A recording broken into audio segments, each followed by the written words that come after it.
The deadly incident that took place in Minnesota yesterday occurred as a result of a larger, sinister, left-wing movement that has spread across our country, where our brave men and women of federal law enforcement are under organized attack. Right now, immigration and customs enforcement officers are facing a 1,200% increase in assaults, a 3,200% increase in vehicle rammings, and an 8,000% increase in death threats. ICE agents are faithfully enforcing federal law to protect the safety of the American people by removing criminal illegal aliens from our country, which is exactly what nearly 80 million Americans elected President Trump and Vice President J.D. Vance to do. Radicals in the Democrat Party are furious over this. They don't want our border secured or criminal illegal aliens being removed. As a result, Democrats are impeding immigration enforcement operations daily, creating extremely heightened and dangerous circumstances that make it nearly impossible for the men and women of law enforcement to simply do their jobs. Democrats are calling to defund federal law enforcement agencies who are protecting public safety. And Democrats are calling to abolish ICE and defund the police. That will never be allowed to happen under this president and vice president. The Trump administration will redouble our efforts to get the worst of the worst, criminal illegal alien killers, rapists, and pedophiles off of American streets. The Department of Homeland Security will continue to operate on the ground in Minnesota, not only to remove criminal illegal aliens, but also to continue conducting door-to-door investigations of the rampant fraud that has taken place in the state under the failed and corrupt leadership of Democrat Governor Tim Walz. Taxpayers have been ripped off to the tune of billions of dollars in this one state alone, and that is going to end, and people are going to be held accountable. The Trump administration has activated thousands of federal agents, doubled the number of U.S. attorneys in the DOJ office in Minneapolis, and surged resources to hold fraudsters accountable and demand justice for law-abiding American taxpayers and citizens across our country. And that's what brings the Vice President out here with me today to discuss all the Trump administration is doing and to make an additional important announcement on this front. So please, Mr. Vice President, will be joining us now. Thank you, Carolyn. Thank you. Great. Well, good afternoon, everybody. And I want to echo some of what Carolyn said about what we're doing to combat the rampant fraud that exists in our immigration system, thanks to failed politicians and thanks to people who allowed the American taxpayer to be taken advantage of for far too long. I think it's important to understand why this matters to the American people. I am a father of 3 young kids, a lot of people in my generation. What is that going on there? Is that normal? Okay. CNN installed this broken camera just to throw me off my game, but it's not going to work. So here's the simple fact here. If you're a young parent struggling to afford childcare in the United States of America, there are programs that we have to make it easier for your kids to get in daycare, for your kids to get in preschool. Those programs should go to American citizens, not be defrauded by Somali immigrants and others. Make it hard for you to get the access to the resources you need. But number 2, making it easier for people who shouldn't even be in this country to fleece the United States and our taxpayers to begin with. We have actually activated a major interagency task force to make it possible to get to the heart of this fraud. We have Department of Agriculture resources that are focused on SNAP fraud so that people who need food benefits can get them, but illegal aliens and other fraudsters don't. We have over 1,500 subpoenas that the Department of Justice has issued to get to the heart of the fraud ring. We've done almost 100 indictments, mostly Somali immigrants, but also a few others. And of course, we're looking in with broad investigatory authority to a number of the instances of wrongdoing that we've seen in Minneapolis. But we also want to expand this. We know that the fraud isn't just happening in Minneapolis, it's also happening in states like Ohio. It's happening in states like California. And so what we're doing in order to help coordinate this remarkable interagency effort from the Trump administration, but also to make sure that we prosecute the bad guys and do it as swiftly and efficiently as possible, is we are creating a new Assistant Attorney General position who will have nationwide jurisdiction over the issue of fraud. Now, of course, that person's efforts will start and focus primarily in Minnesota, but it is going to be a nationwide effort because, unfortunately, the American people have been defrauded in a very nationwide way. I want to thank a couple of people for their cooperation, in particular Pam Bondi, our Attorney General, first of all, for getting a lot of resources to Minneapolis to start to investigate and prosecute this fraud, really at an industrial scale. We've never seen fraud like this in the history of our country. Pam has been doing a great job to get the resources there to uncover it, but importantly, creating a job like this often takes months, sometimes even longer. When we realized that we needed this Associate Attorney General position, Pam got this person up and running in about a week. We're going to make the nomination hopefully in the next few days. We'll obviously let you guys know who that is when we do it. I've talked to Senate Majority Leader John Thune, who has promised me swift confirmation for this official, but this is the person who is going to make sure that we stop defrauding the American people. And here's one final thing I'll say about this.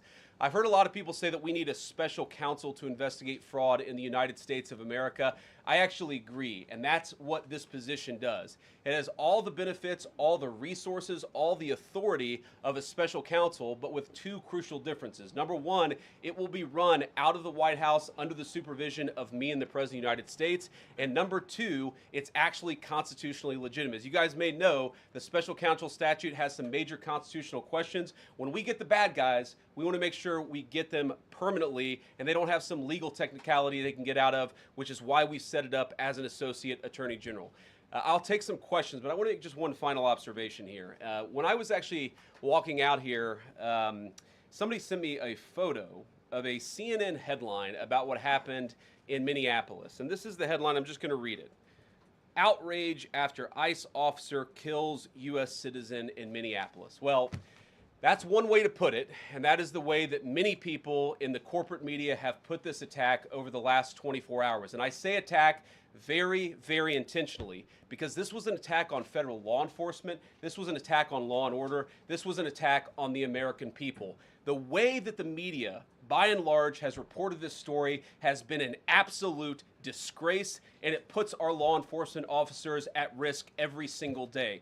What that headline leaves out is the fact that that very ICE officer nearly had his life ended, dragged by a car 6 months ago, 33 stitches in his leg. So you think maybe he's a little bit sensitive about somebody ramming him with an automobile? What that headline leaves out is that that woman was there to interfere with a legitimate law enforcement operation in the United States of America. What that headline leaves out is that that woman is part of a broader left-wing network to attack, to dox, to assault, and to make it impossible for our ICE officers to do their job. If the media wants to tell the truth, they ought to tell the truth that a group of left-wing radicals have been working tirelessly, sometimes using domestic terror techniques to try to make it impossible for the President of the United States to do what the American people elected him to do, which is enforce our immigration laws. The President stands with ICE, I stand with ICE, we stand with all of our law enforcement officers.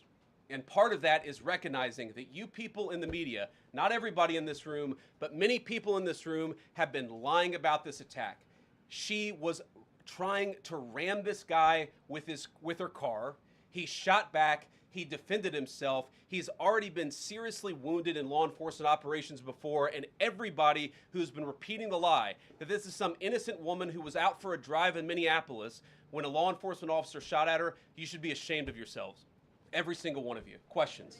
Thank you, Mr. Vice President. I wanted to read a quote from Tim Walz earlier today. He said, "When things looked bleak, it was Minnesota's first that held the line for the nation on July 3rd, 1863, and I think we may be in that moment now." Can you comment on his rhetoric and Mayor Jacob Frey and whether they want to see unrest in Minneapolis? Well, that's very tough rhetoric from a guy who just quit because his fraudulent activities have been uncovered. Look, Tim Walz is a joke. His entire administration has been a joke. The idea that he's some sort of freedom fighter, he's not. He's a guy who has enabled fraud and maybe, in fact, has participated in fraud. That's what this new Assistant Attorney General position is going to find out. I don't care what Tim Walz says. I care about getting to the bottom of this fraud for the American people, and I care about enforcing the nation's immigration laws. That's what we're going to stay focused on. Unrelated question here. I mean, Democrats have accused ICE of murder. They've said they're targeting Americans. They've told ICE to get the F out of Minnesota. this is going to stoke the fire against ICE agents, and you're talking about ICE agents right now and being concerned about them. What, if anything, is the administration going to do to make sure these folks are protected during these protests? But also, should DHS sort of revisit their procedures here? I mean, nobody wants to see an American killed.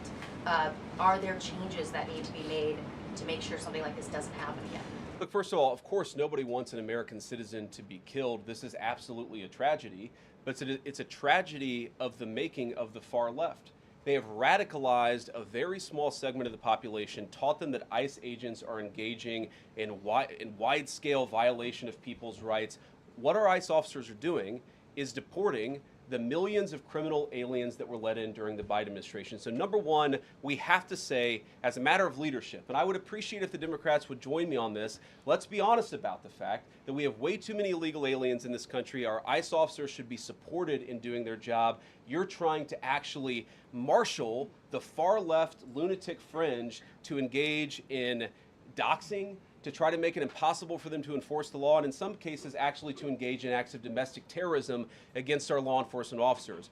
When you talk about different plans, different protocols, different policies, I forget exactly how you asked the question.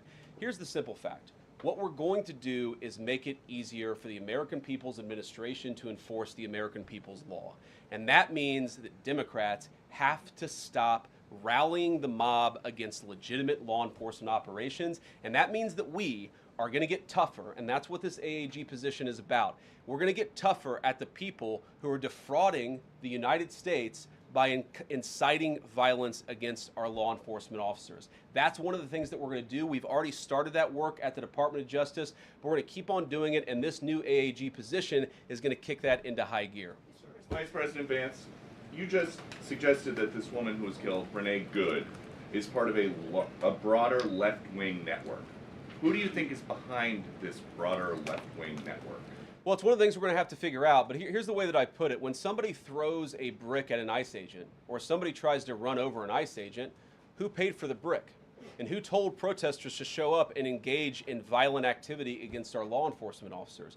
You see, just with this most recent terrible incident in Minneapolis, you see friends of this woman's or other people who are eyewitnesses saying basically that she was there to engage in obstruction of a legitimate law enforcement operation. How did she get there? How did she learn about this? There's an entire network, and frankly, some of the media are participating in it, that is trying to incite violence against our law enforcement officers. It's ridiculous, it's preposterous, and part of our investigatory work is getting to the bottom of it. Who's funding it? Who's supporting it? Who's cheerleading it? And of course, if there's illegal activity related to that, we're going to get to the bottom of that and prosecute it where we can.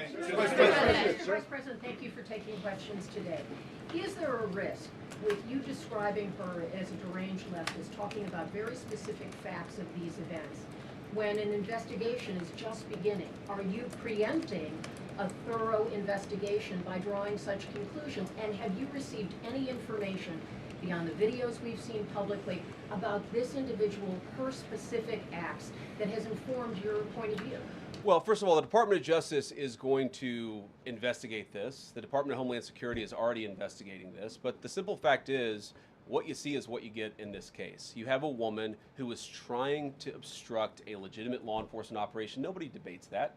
You have a woman who aimed her car at a law enforcement officer and pressed on the accelerator. Nobody debates that. I can believe that her death is a tragedy, while also recognizing that it's a tragedy of her own making and a tragedy of the far left, who has marshaled an entire movement, a lunatic fringe, against our law enforcement officers.